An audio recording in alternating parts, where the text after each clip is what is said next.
Oke, selamat pagi nasabah Indonesia tercinta semuanya ya. Kembali saya mau menyampaikan analisa teknikal dan fundamental untuk gold ya, minggu kemarin dan minggu ini.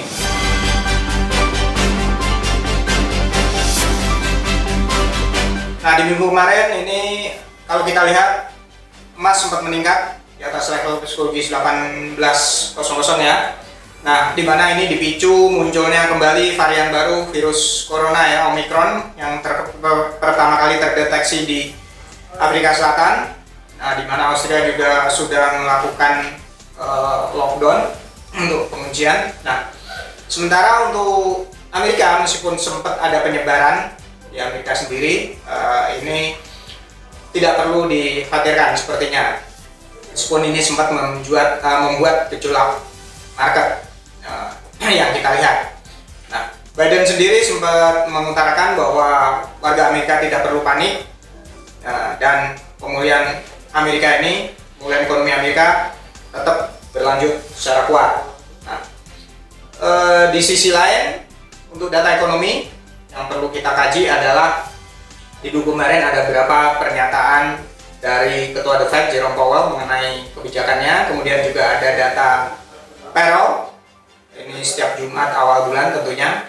Nah, kemudian juga di sisi lain ada klaim pengangguran. Nah, di mana untuk data ADP non-farm payroll yang kita lihat kenaikannya di atas ekspektasi, sehingga ini bisa memicu kenaikan payroll untuk hari Jumat. Dan juga tingkat pengangguran bisa diperkirakan turun dari 4,6% ke 4,5%. Nah, untuk klaim pengangguran sendiri ini juga ada sedikit kenaikan, tapi masih di bawah ekspektasi di bulan November. Tapi kalau kita kaji mengenai kondisi tenaga kerja sendiri di Amerika, ini jumlah PHK ini mengalami penurunan, turun ke level terendah selama 28,5 tahun di bulan November. Sehingga tentunya ini memberikan petunjuk indikasi mengenai kuatnya pemulihan tenaga kerja di Amerika itu sendiri.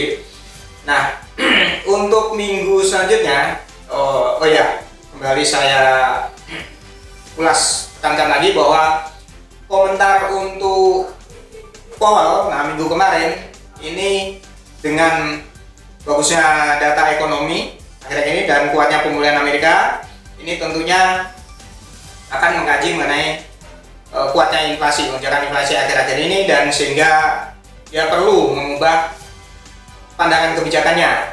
Dia akan segera mempercepat penurunan pembelian obligasi lebih lanjut dan diikuti oleh kenaikan suku bunga tentunya, perkiraan di bulan Juni 2002. Nah, kalau kita kaji perkembangan data untuk minggu ini ada beberapa data, meskipun nggak terlalu banyak ya. Itu ada di hari Rabu untuk di Amerika sendiri, ini ada data mengenai perkembangan tenaga kerja, yaitu job opening ya.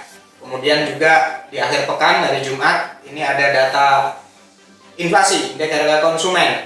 Nah, tentunya dengan kedua data ini, kalau kita kaji dari kondisi terakhir, memang terus meningkat untuk inflasi, sehingga kalau kedua data ini juga bagus, kondisi tenaga kerja bagus, inflasi juga ada peningkatan, otomatis Fed bisa lebih memperkuat lagi, menegaskan kebijakannya akan mempercepat penurunan pembelian obligasi dan diikuti kenaikan suku bunga bulan Juni tentunya. Oke, mungkin itu informasi fundamental yang bisa saya berikan untuk minggu kemarin dan minggu ini. Tinggal kita lihat untuk pergerakan teknikalnya nanti. Oke, thank you.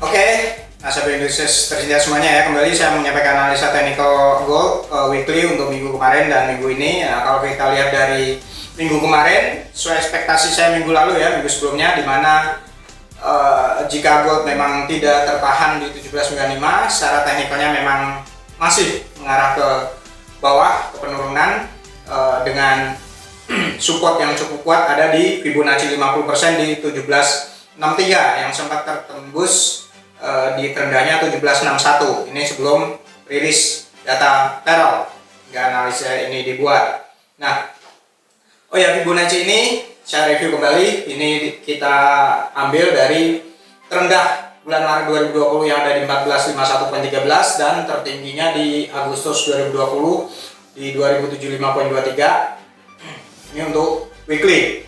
Nah, untuk target selanjutnya, jika memang ini gold tidak mampu bertahan, tetap stabil di bawah moving average 100 harian, maka untuk support kuat yang ada di kisaran 1760-an ini, 1763, Fibonacci 60% ini akan ditembus dengan target support selanjutnya kembali yang untuk weekly-nya masuk ke pola triangle dia. Nah, sehingga ini untuk level support line yang ada di bawah ini akan jadi target support selanjutnya yang ada di 1735.20 dan lower Bollinger-nya ada di 1727.30. Ini untuk weekly. Nah, kalau memang dua support ini tertembus, ini ada target support yang cukup kuat di Fibonacci 61,8% yang ada di kisaran 1690. Nah, atau 1680-an. Nah, ini terendah terakhir bulan Agustus, awal Agustus ini sempat menyentuh di 1680-an ya. Waktu itu terjadi gap, dan kemudian juga ini sempat terendah di bulan Maret sampai 2 kali dia coba level terendahnya. Nah, ini target support yang cukup kuat tentunya buat penurunan gold minggu ini. Nah, karena memang setelah sempat menembus level psikologis 1800, ini gold tidak mampu bertahan di atas level psikologis tersebut, dan ini merupakan pandangan yang negatif buat pergerakan emas itu sendiri, sehingga akan melanjutkan tren ke bawah lagi karena ini indikator stokastiknya juga masih kuat mengarah ke bawah. Kalau kita kaji dari daily-nya, nah ini juga stabil tertahan di bawah moving average 5 harian yang untuk di hari terakhir minggu kemarin ini pas di kisaran 1776. Nah, di hari-hari sebelumnya selama seminggu kemarin juga stabil, harga tertahan di atas moving average 5 harian. Dan untuk hari terakhir minggu kemarin ini sudah coba menembus support line yang ada di kisaran 1768 ya, 40. Nah, dan target selanjutnya tentunya jika memang data mendukung untuk kebijakan pengetatan lebih cepat dan kenaikan suku bunga lebih lanjut, tentunya ini emas akan mengejar support lower Bollinger untuk daily-nya di 1745.20 dan terendah bulan September, akhir September 29 September 2021 yang ada di kisaran 172155 tentunya. Nah, ini untuk daily-nya. Meskipun ini stokastik, indikator stokastiknya bertahan di area oversold tentunya. Cuma untuk sentimen memang masih mengarah negatif didukung technical weekly-nya.